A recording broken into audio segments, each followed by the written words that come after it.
Welcome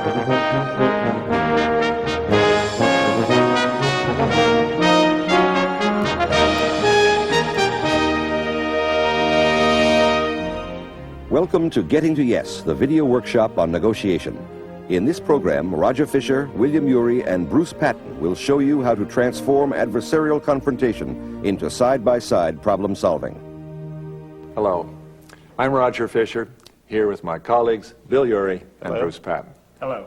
Welcome to the video workshop on negotiation. All of us negotiate all the time. You wouldn't be in your present position unless you were a good negotiator. People keep asking us, but isn't negotiation natural ability, not coaching? Once you're good at it, can't you just relax? I compare negotiation skills with those of an athlete. Natural ability is terribly important, but the more natural ability you have, the more you will benefit from coaching, from continuing to learn how to do it better and better. The professional tennis players at Wimbledon bring their coaches with them. They keep learning to get better all their lives. I like that athletic metaphor. The curious thing that strikes me is that if we negotiate so much of our time with our bosses, our spouses, our peers, our customers, our suppliers, our kids, if we're negotiating, say, 50% of our time, and some people would say 90% of our time, the question I have is, if you were swimming, say, 50% of your time, you'd be in the Olympics. And the question I have is, as good as we all are, why aren't we all in the negotiation Olympics? And I think the answer lies in the fact that when you swim, you always have part of your mind focused on your stroke, on improving your stroke, on improving the process of swimming. When we negotiate, we have almost all of our attention focused on the substance, on the terms and conditions, on the price. Well, what this videotape workshop is about going over the process of negotiation so that we can all be in the negotiation Olympics. One difficulty we often have is that the more you negotiate, the tendency is to get better and better at less and less. When the stakes are high, we focus on our most confident skills. But that means we get better and better at a few skills and leave others to wither away. We become one-sided, not very flexible or adaptable. Each of us has room to broaden our repertoire of negotiating skills. And we're not just going to talk about negotiation. Words don't describe adequately what really happens. You're going to be watching a lot of different examples. We're going to be acting in examples, demonstrating what can be done in different kinds of negotiations. Mistakes people make, skills they use. Let's watch the first negotiation. Mr. Gillum, I've already told you, my position is $14 million. If you want to take the station away from me, that's what it's going to cost you. Mr. Bryant, our position is $8 million for your share. That's 8 times your share of cash flow. That's fair, that's reasonable. I don't understand where you're coming from. Well, I get my number $14 million from what I know this station is worth. I'm the one who came in here 5 years ago when it was down and out as number 3 and built it to number 1. I know this station and I know what it's worth, and $14 million is my share of what it's worth. That's what it's going to take. Your partners have given me 2/3, an option on 2/3 for $16 million. Why is 1/3 worth $14 million? My partners have not been around here nearly as much as I have. I'm the one who made this station. I really don't care what kind of deal they cut with you. My position is $14 million because that's what I know this station to be worth. If you want to take it away from me, that's what it's going to cost. $8 million is our position, Mr. Bryant. That's a take it or leave it. Well, $14 million is my position, and that's a take it or leave it. Does that negotiating process look familiar? Adversarial, deadlocked, telling each other, not listening very well, not trying to understand where the other side is coming from, not treating the people with a whole lot of respect. There's a chance in negotiation to do it differently. We believe that negotiation would be better off if you can treat it as side-by-side problem solving. Both parties share a problem.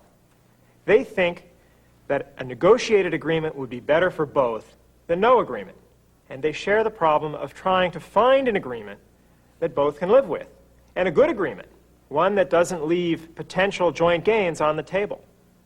This whole video is a way of helping you prepare for negotiations, a way to think about it in an organized way and a way to realize that in advance of negotiation, you can do a great deal that'll affect the total outcome. You'll thought about where you're going to end up, and therefore you know where to begin. In other words, we want you to have always part of your mind focused on the process of negotiation, before you go into the negotiation, during the negotiation, and then taking also a few minutes after the negotiation to ask yourself, what went right here? What went wrong? What could I do differently next time? What surprised me? So that you're learning from each negotiation, because you have so much rich experience that if you can tap that experience and turn it into better and better skills, you will end up, as I mentioned, in the negotiation Olympics.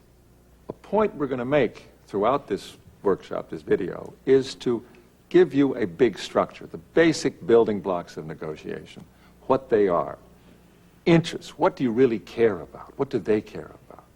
Options, what are some possible agreements we could have? Let's get the range of what we could agree upon. Standards, how can I persuade them they're being fairly treated? How can they persuade me? How can I persuade myself that I'm being fairly treated and not being ripped off? People. How do you deal with the people issues in negotiation? And BATNA. What is your best alternative to a negotiated agreement if you can't settle? Let's begin with segment 1, interests.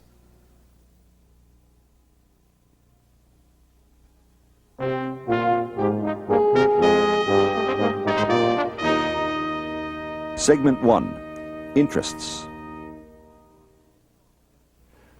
All too often we approach a negotiation like that radio station owner and the buyer, almost as if we were two armies approaching each other from opposite sides of a battlefield. We dig into our positions, $14 million, $8 million, we build trenches, fortifications, no one's going to move, each side knowing full well that we're going to have to somehow dig ourselves out of our positions if we're going to get anywhere near the middle. And so what we do is we dig ourselves out, and we move about 10 feet, and then we dig ourselves in again. I've often wondered why people go through that exercise when the purpose of negotiation is not so much to meet your position, it's to satisfy your underlying interests. And that's perhaps the key distinction in negotiation, is the distinction between what your position is and what your interests are. Your position are the things that you say you want, the concrete things you demand, terms and conditions, dollars and cents, $14 million, $8 million. Your interests are the underlying motivations, the intangible motivations that lead you to take those positions. Your underlying needs, your desires, your concerns, your fears, your aspirations. Those are your interests. In any negotiation, you want to understand your interests.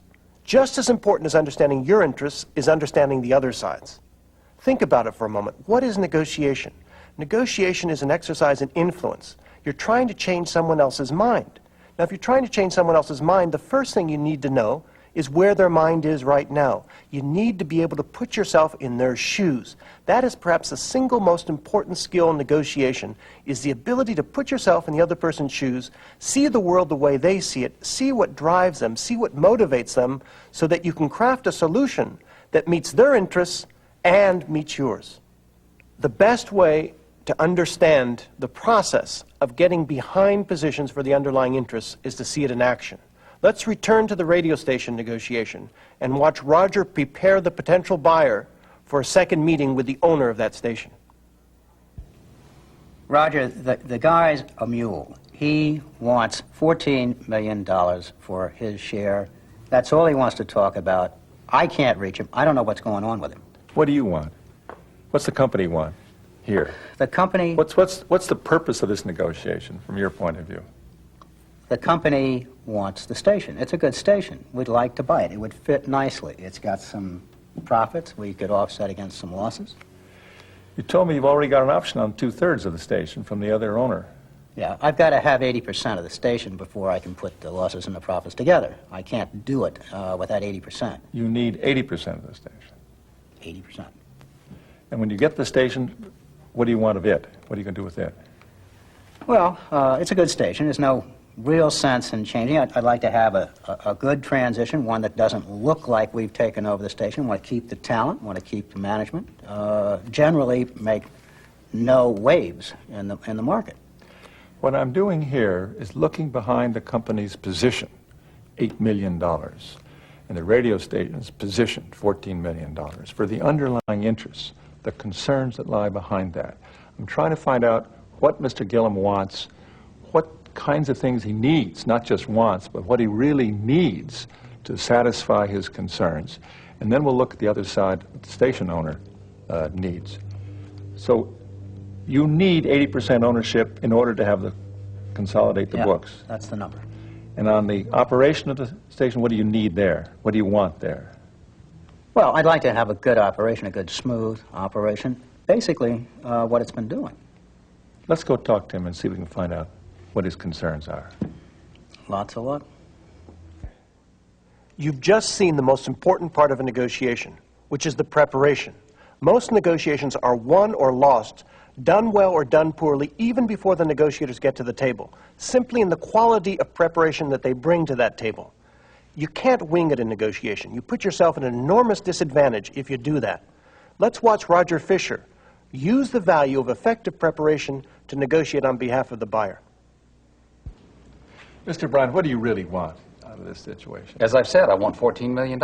I made that very clear. What would you do with the money if you had it? Well, I don't think that's really any of your business. Fair enough, but I want to understand what you care about, because if we're going to make a deal, it's only with your agreement. It's only a deal you want. What do you want in this station? What I care about is this station. This is more than just a job for me. It's something that I thoroughly enjoy. I built from the ground up. I feel like I'd be selling one of my children. In talking to Mr. Gillum, I discovered that what his company really wants in owning the station, they want to own enough of the stations so they can consolidate their books with the other stations that you've got, a number of other radio stations. That means you have to have... I have to have 80%.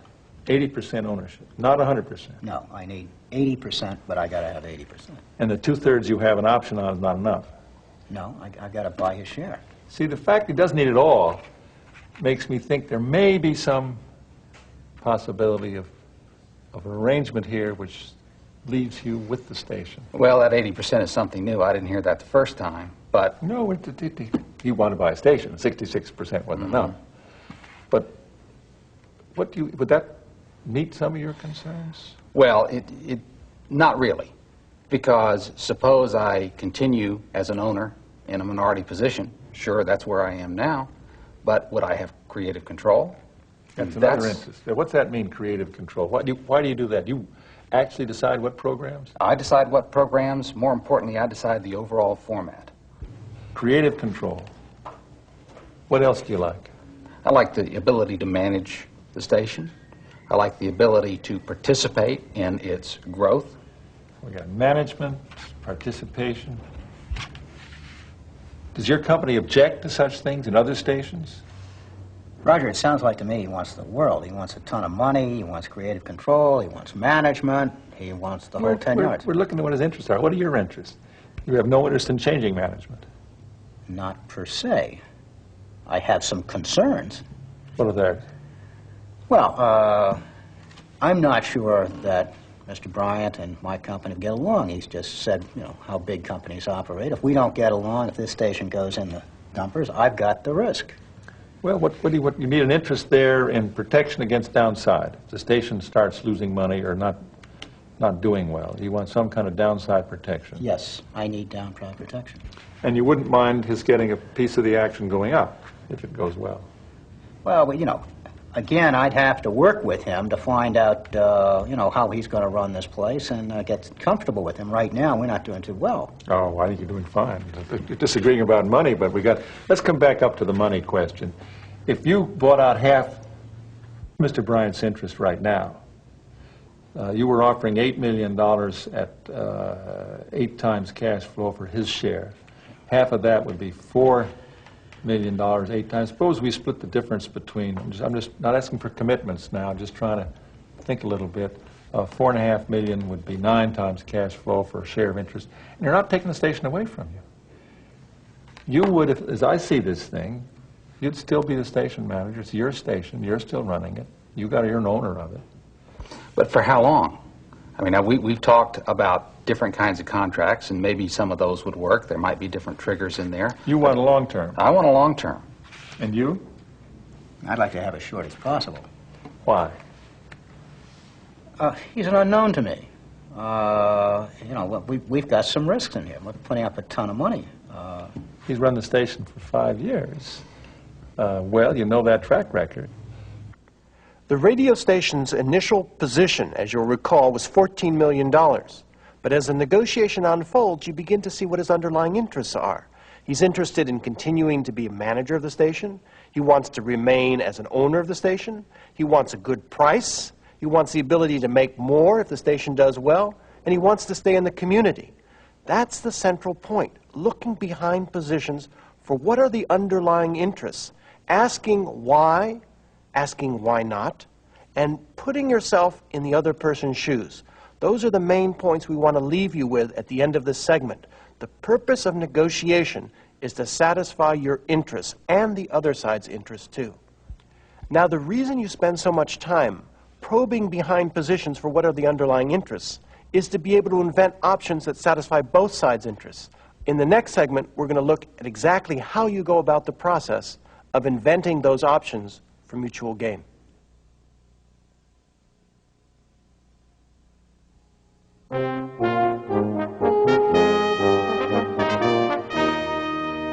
Segment 2, Options.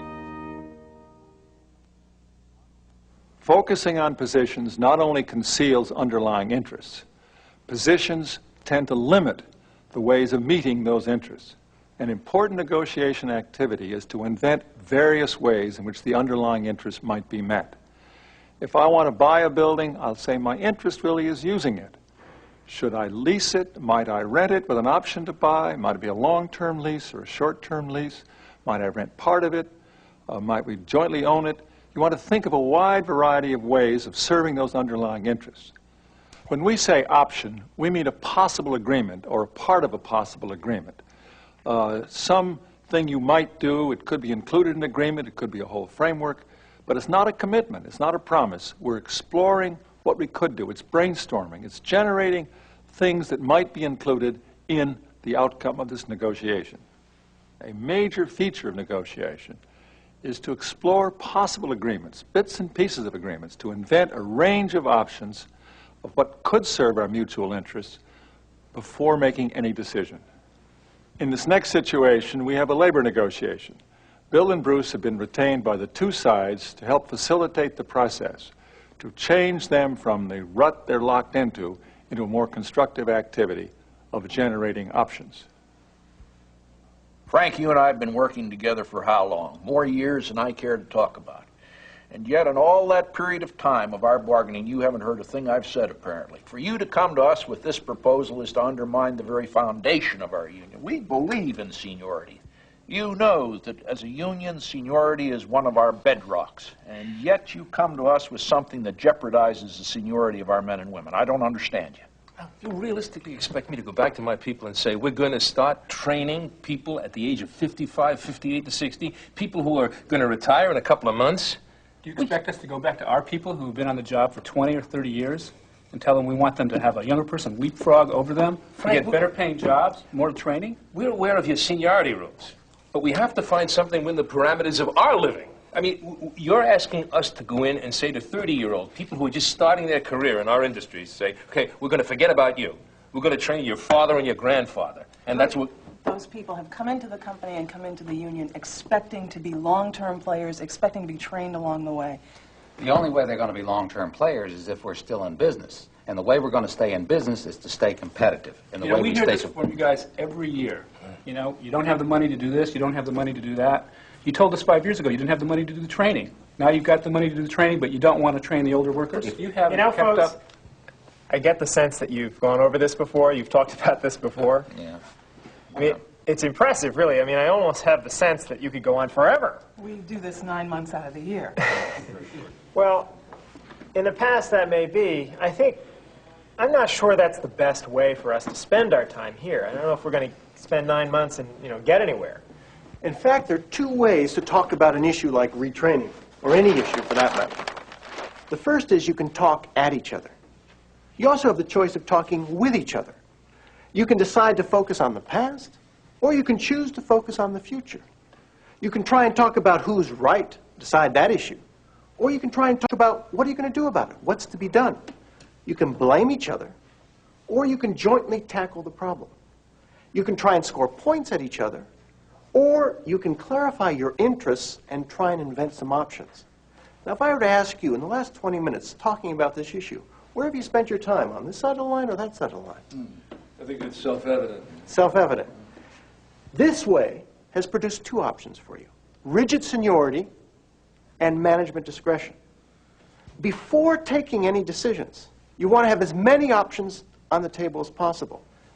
Now, in order to invent options, we need to back up and clarify the interests that those options need to serve. Now, let's take a look at interests. On the union side, we've got interests in maintaining job security, rewarding loyalty, upholding precedents, and satisfying constituents. On the management side, we've identified efficient use of resources, flexibility on the shop floor, satisfying the board, and investing for long term. As you look at these interests, do you see any shared interests, any overlap among these interests? Do you see any?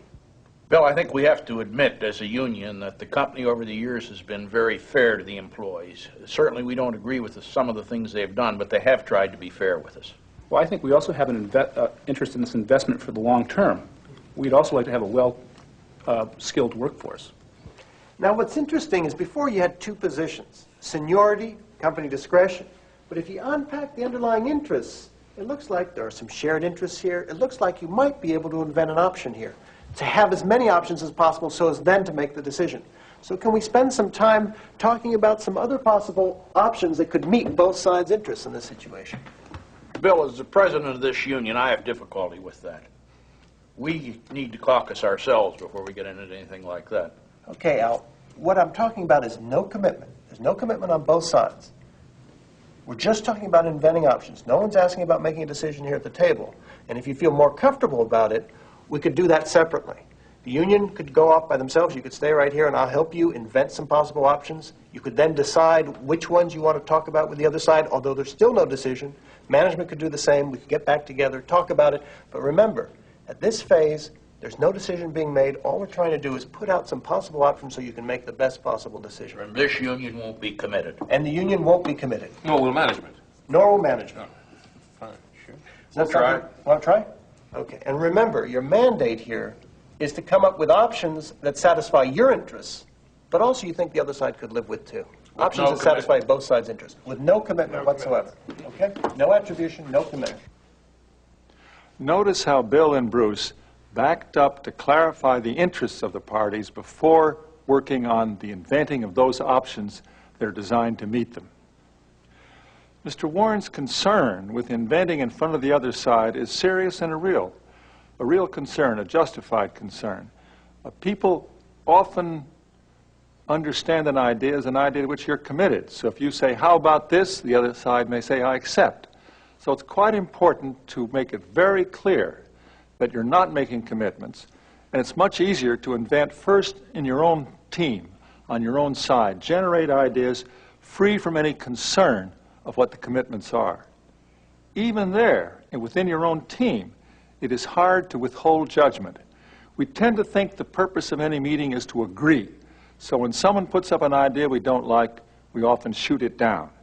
But if we want a wide range of ideas, the purpose is to broaden the range of possibilities, broaden the scope, and not just look for the best one. The best one will be selected after we've got a lot of ideas on the table.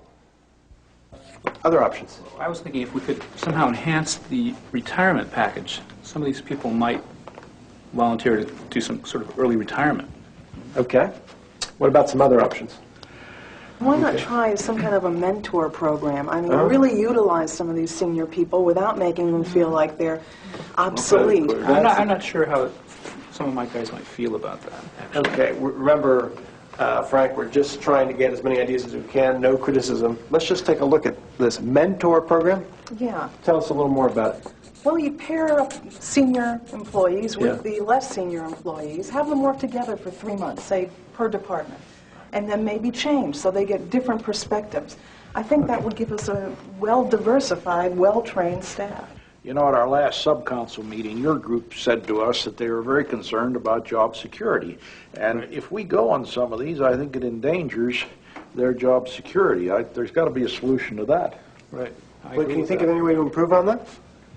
You know what really would satisfy them is to give them some job guarantees. Okay. You know, right now, I think what worries them is we're talking about training younger people, and our fear is, of course, once they're trained, then they come to the 55, 60, 65-year-old guy and say, hey, buddy, we don't need you any longer. So we need some kind of, if management's willing to guarantee those people, well, we'll take a look at this kind of training. That'll take care of your people. So what I hear you saying, Al, is that if retraining means getting rid of some of the older people, that's one thing. If retraining means enhancing the job skills of the younger people, but safeguarding the jobs of the older people, that's something you're willing to do. Sure, we'd look at that. Everybody Okay, so would those buy are some into